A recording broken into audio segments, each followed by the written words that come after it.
Bismillahirrahmanirrahim and Assalamu alaikum everyone. How are you all? I hope you all are absolutely fine. Welcome to my YouTube channel Learning with Rifa Jahan. As you all know that we are discussing chapter number 4, the cell of class FSC part 1. So today the topic of our discussion is cytoskeleton. We will discuss cytoskeleton, also their different types, that what are microtubules, what are microfilaments, what are intermediate filaments, their structures, their diameters and their functions in detail inshallah in this lecture video. So let's move on to our main slide.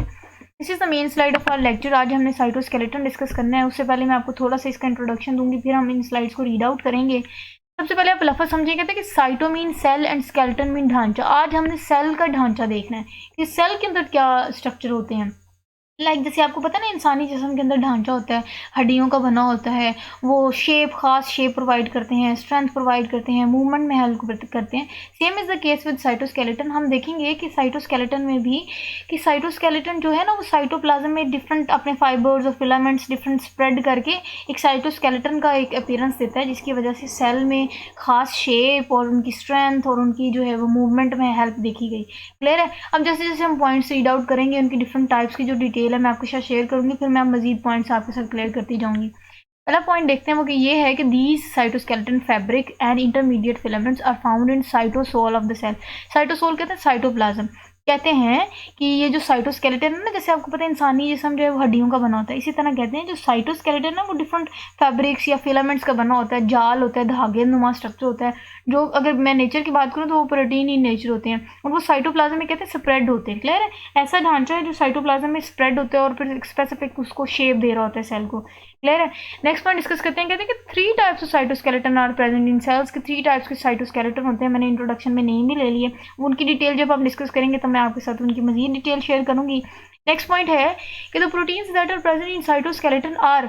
अब मैंने बता दिया था ना कि जो cytoskeleton के धागेनुमा structure है वो प्रोटीन इन नेचर होते हैं. वो कौन कौन सी किस किस टाइप के प्रोटीन देखी गई साइटोस्केलेटन में? वो होती है tubulin, actin, myosin and tropomyosin and other. कहते हैं कि ये इस किस्म के कुछ प्रोटीन्स इनके स्ट्रक्चर में देखी गई. क्लियर है. आई होप आपको ये स्लाइड क्लियर होगी. मूव ऑन करते हैं नेक्स्ट स्लाइड में और कुछ पॉइंट्स देखते हैं. वो ये है कि हम देखेंगे इनके स्ट्रक्चर्स डिफरेंट के, इंटरमीडिएट फिलामेंट्स कैसे होते हैं, माइक्रोट्यूब्यूल्स कैसे होती हैं, एक्टिन जो है फिलामेंट्स वो कैसे होते हैं. आप जो है ना ये स्ट्रक्चर देख लें, सो दैट आपको थोड़ा सा एक इमेज आपके माइंड में सेट हो जाए, तो आपको जो नेक्स्ट पॉइंट्स वो पढ़ना या क्लियर हो जाना ये आपके लिए, क्योंकि आसान हो गया कि इमेज बनाओ ना माइंड में, तो फिर बात याद रहना ये याद रखना आसान होती है. पहला पॉइंट डिस्कस करते हैं वो ये है कि माइक्रोट्यूब्यूल्स हम डिस्कस करना है, जो कि साइटोस्केलेटन की फर्स्ट टाइप है. अब जैसे जैसे मैंने इनको इस टॉपिक को अरेंज किया वैसे वैसे इनका डायमीटर जो है वो कम होता जाएगा. जो फर्स्ट मैंने टॉपिक पढ़ाना है फर्स्ट टाइप, उसका डायमीटर सबसे ज़्यादा है. उसके बाद जब हम इंटरमीडिएट फिलामेंट डिस्कस करेंगे उनका डायमीटर माइक्रोट्यूब्यूल से कम है, और जब हम लास्ट पे डिस्कस करेंगे माइक्रोफिलामेंट, उनका जो डायमीटर है वो इंटरमीडिएट फिलामेंट से कम है. क्लियर. तो ये सीक्वेंस वाइज एक आपको डायमीटर का हिंट याद करना आसान हो गया. दूसरा हम इनके स्ट्रक्चर की बात करते हैं. वो स्ट्रक्चर फर्स्ट पॉइंट में कहते हैं कि माइक्रोट्यूब्यूल्स की बात करें तो they are long unbranched and cylindrical structure. कि अगर हम माइक्रोट्यूब्यूल्स की बात करें, वापस आते हैं, कहते हैं कि ये देखेंगे ये लॉन्ग है, सिलेंड्रिकल है और कोई इनकी शाखें नहीं होती. इस तरह का एक सिंपल जो सिलेंड्रिकल टाइप स्ट्रक्चर होता है उनको माइक्रोट्यूब्यूल स्ट्रक्चर बोलते हैं. मूव ऑन करते हैं वापस. और ये है कि नेक्स्ट हमने इनका डायमीटर डिस्कस करना है. कहते हैं कि एवरेज डायमीटर की बात करें तो दे आर इन 25 नैनोमीटर के, वो 25 नैनोमीटर का डायमीटर होता है. क्लियर है. आपको इनकी शेप क्लियर होगी कि कैसे हैं, लॉन्ग है, अनब्रांच्ड है, सिलेंड्रिकल है. डायमीटर क्लियर हो गया कि ये 25 नैनोमीटर का डायमीटर होता है इनका. नेक्स्ट केमिकली बात करें तो मैंने आपको कहा था कि ये तमाम प्रोटीन्स के बने होते हैं. अब ये कौन सी स्पेसिफिक प्रोटीन के बने होते हैं माइक्रोट्यूब्यूल्स? तो कहते हैं कि ये ट्यूबलिन प्रोटीन. ट्यूब्यूल से आप याद रखेंगे ये ट्यूबलिन प्रोटीन्स के बने होते हैं. क्लियर है. नेक्स्ट हम इनके फंक्शंस डिस्कस करते हैं. वो ये कि they play important role in the assembly and disassembly. Assembly कहते हैं अरेंजमेंट और डिसम्बली कहते हैं वापस खराब हो जाना. ठीक है. अरेंजमेंट दोबारा डिस्टर्ब हो जाना of spindle fibre during mitosis. अब ये पूरे का पूरा एक प्रोसीजर यहाँ मेंशन है. वो ये कि जब आपको पता है माइटोसिस हो रही होती है, क्रोमोसोम जब अरेंज हो रहे होते हैं, तब स्पिंडल फाइबर जो है, जब सेल डिवीजन हो रही होती है, तब आपको पता है कि डुप्लीकेशन होनी है, स्पिंडल फाइबर बन रहे होते हैं, दोबारा वो खींच रहे होते हैं, वापस जो है वो डिसम्बली हो रही होती है. ये असेंबली और डिसम्बली जो कंट्रोल करने वाला जो साइटोस्केलेटन है ना, वो माइक्रोट्यूब्यूल्स कहलाते हैं. क्लियर. आपको समझ आ गई कि कैसे स्पिंडल फाइबर्स में भी ये अपना रोल प्ले करते हैं. नेक्स्ट फंक्शन माइक्रोट्यूब्यूल का ये है कि they also provide internal structure of the cell. की जाहिर है अब मैंने आपको बता दिया कि क्योंकि ये साइटोस्केलेटन का ही टाइप है, तो कहते हैं कि जो सेल के अंदर का इंटरनल स्ट्रक्चर है ये उनको बना रहे होते हैं. क्लियर है। नेक्स्ट पॉइंट है कि involve in the formation of cilia, flagella and basal body. अब 3 टाइप वर्ड जो हैं वो समझें क्या है। सीलिया क्या होता है? सीलिया की अगर मैं बात करूँ ना तो सीलिया स्मॉल इन साइज होते हैं लेकिन नंबर में ज़्यादा होते हैं। क्लियर, ये होते तकरीबन ये सारे लोकोमोटरी ऑर्गन है, ये भी लोकोमोटरी ऑर्गन है, ये भी लोकोमोटरी ऑर्गन है। क्लियर है।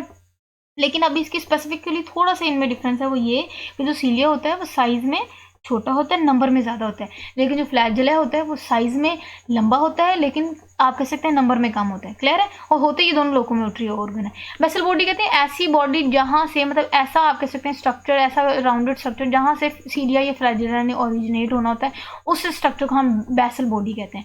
एंड सेंट्रियोल्स, ये सेंट्रियोल्स का नेक्स्ट टॉपिक जब डिस्कस करेंगे तब आपको मजीद क्लियर हो जाएगा कि वो होते क्या हैं। कहते हैं कि इनका एक और फंक्शन ये है कि ये फॉर्मेशन करवा रहे होते हैं डिफरेंट स्ट्रक्चर्स को। वो कौन कौन से स्ट्रक्चर हैं? सीलिया हो गया, फ्लैजिला हो गया, बेसल बॉडी हो गया, सेंट्रियोल्स हो गया, उनकी फॉर्मेशन करवाने में भी ये अपना रोल प्ले करते होते हैं।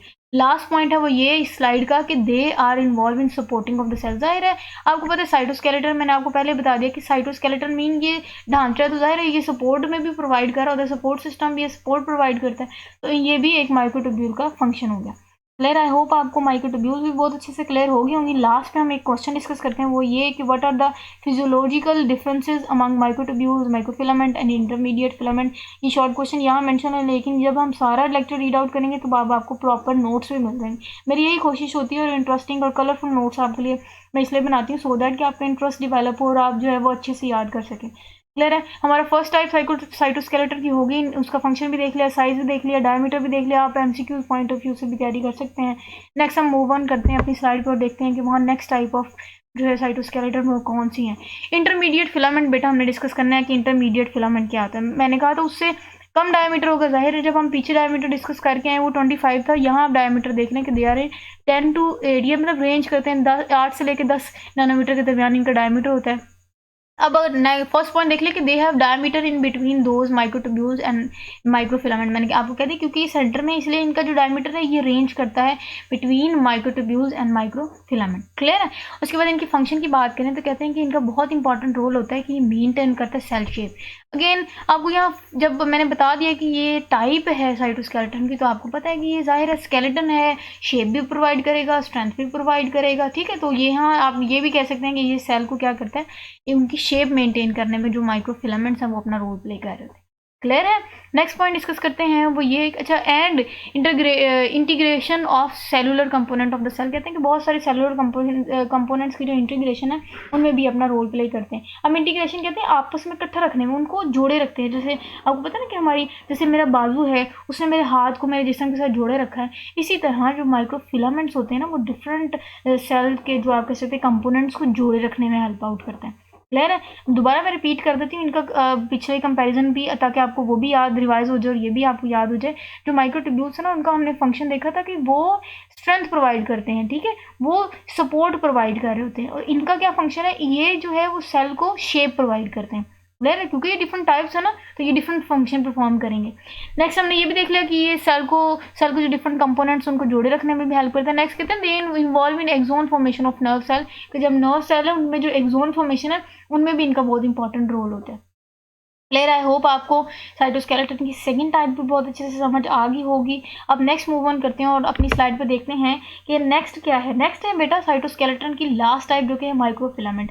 अब हमने डिस्कस करना है कि माइक्रोफिलामेंट्स कैसे होते हैं, उनका स्ट्रक्चर क्या है, उनका डायमीटर क्या है, उनकी शेप क्या है। अब डायमीटर वाला पॉइंट तो आपको समझ आ गया होगा कि इनका डायमीटर जाहिर है जब सबसे कम है, क्योंकि हमने कहा था कि इंटरमीडिएट फिलामेंट का तो रेंज कर रहा है ना माइक्रोट्यूब्यूल्स और माइक्रोफिलामेंट, तो इनका सबसे कम होता है। वो कौन सा होता है, वो क्या डायमीटर कहते हैं कि their average diameter is 7 nanometre. इनका जो डायमीटर है वो एवरेज है वो 7 नैनोमीटर है।